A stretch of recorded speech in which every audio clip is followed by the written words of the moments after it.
Thank you. What is the gift of life? Does anybody have a suggestion? No one? Being alive. Being alive. E.T.? Being able to give birth to another life? Okay, I'm sure there's probably as many definitions of that as there are people in the room. But I chose that topic to kind of make it vague, but in the end, all I'm talking about is blood donation. So if that's the gift of life to you, maybe I'll argue that point to you today. Who here has ever had surgery in their life? Three people? And you might have had a blood transfusion during that surgery, right? Maybe, maybe not, most likely. But do you know where the blood comes from that you get in a blood transfusion? Anyone? Nothing. Donation. Donation, right. So blood cannot be manufactured by technology. It's only made in the bone marrow of living people. So you have to have people to donate blood in order to give blood to people who need it in surgeries or for other diseases. So who here has ever given blood? Okay, a lot more. So that's good. Like I said, there is no substitute for blood, but also when you give blood, there's only a certain amount of time in which blood can be used. So it's not only important to give blood once or so, but there always has to be a continuous supply of new blood being donated, because blood can only last for certain amounts of time, maybe a year or so. So it has to be a continuous incoming of fresh blood. So let me talk a little bit about blood, maybe some facts, since this is a research speech. Like I said, blood is produced in your bone marrow, and blood makes up about 7% of an adult's body weight.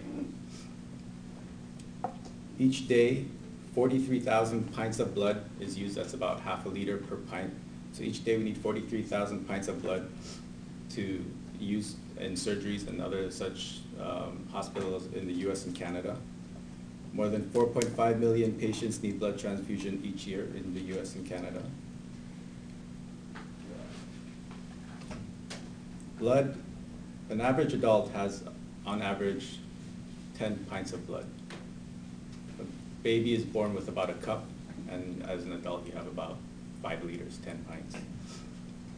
Blood is a liquid that circulates throughout your body. It carries basically oxygen from your heart to the rest of your body, from your lungs, and then it returns waste from the rest of your body, carbon dioxide that you exhale.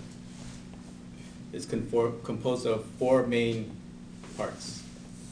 First is red blood cells. Those are the ones that carry the oxygen from your lungs and take carbon dioxide back to your lungs for exhaling. Second part is white blood cells. They basically help your body fight infectious diseases. The third part are platelets that help your blood clot when you get cut or a wound. And finally, you have plasma, which is the liquid part of blood, which is mostly made of water. Everyone knows that there are different blood types, right? How many different types? Anyone? 8? 5?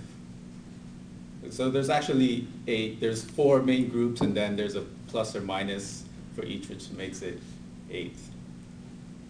The 4 main groups are probably know O, A, B, and AB. So what does that mean? And what does that mean to you as a donor or a recipient? The A and the B is an antigen, basically, something that your immune system can attack. So you cannot have a foreign antigen in your blood. If you're a blood type A, you have the A antigen in your blood, so you cannot have a B antigen enter your bloodstream. Similar, if you're blood type B, you cannot have A antigen in your blood type. If you're AB, you can have either A or B. If you're O, you don't have any antigens in your blood, so you can't get either A or B antigens. Therefore, who's the universal donor? O, because they have no antigens that any other foreign blood would react upon. So O can donate to everyone. AB, on the other hand, can accept from anyone because they have all the antigens already. So just based on that simple rule, basically A and B is an antigen, and whatever you have, you can't get a foreign one, then that's an easy way to remember the rules of donation and recipients. How many people know what their blood type is? Oh, everyone. I think I'm the only one that doesn't. So, eBay is having a blood drive tomorrow here on campus from 11 to 3 p.m. I photocopied the flyers that you probably have seen in the cafeteria.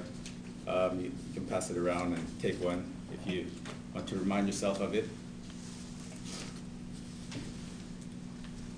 This is basically, oh, maybe I can have one so I can remind myself what's on it.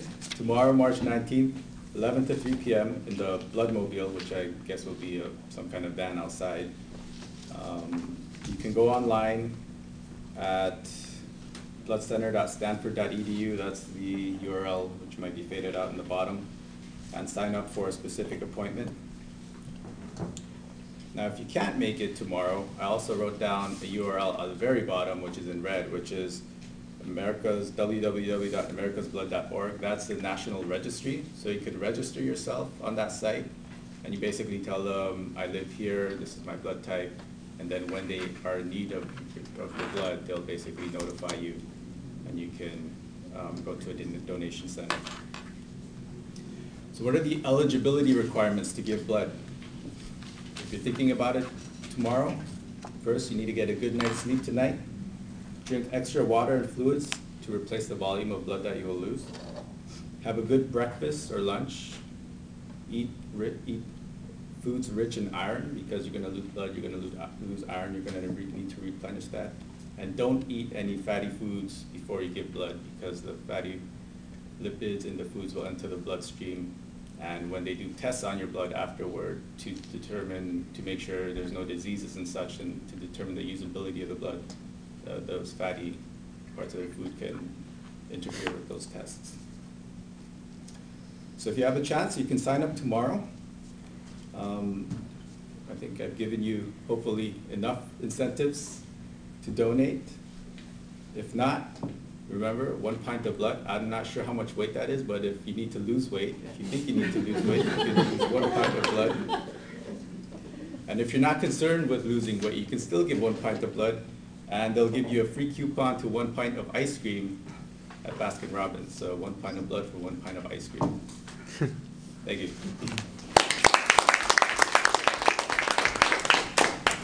Thank you, David. That was a very insightful search topic. So can I add a couple of quick points? Sure. This is a topic very dear and near to me.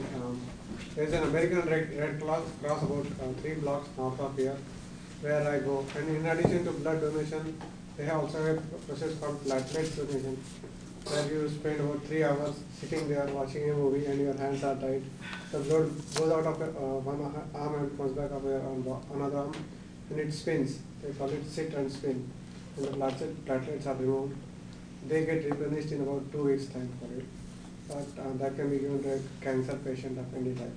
So blood donation is good, of course. Platelets is even better, because it takes about 8 or 10 blood donation worth of time to gather one amount of platelet for a cancer patient. Thank you. Thank you. So could we please take 45 seconds to write down comments for David? Guests can do this as well. There's little pieces of paper and pen, and you can just give him some comments or any thoughts you had on his speech.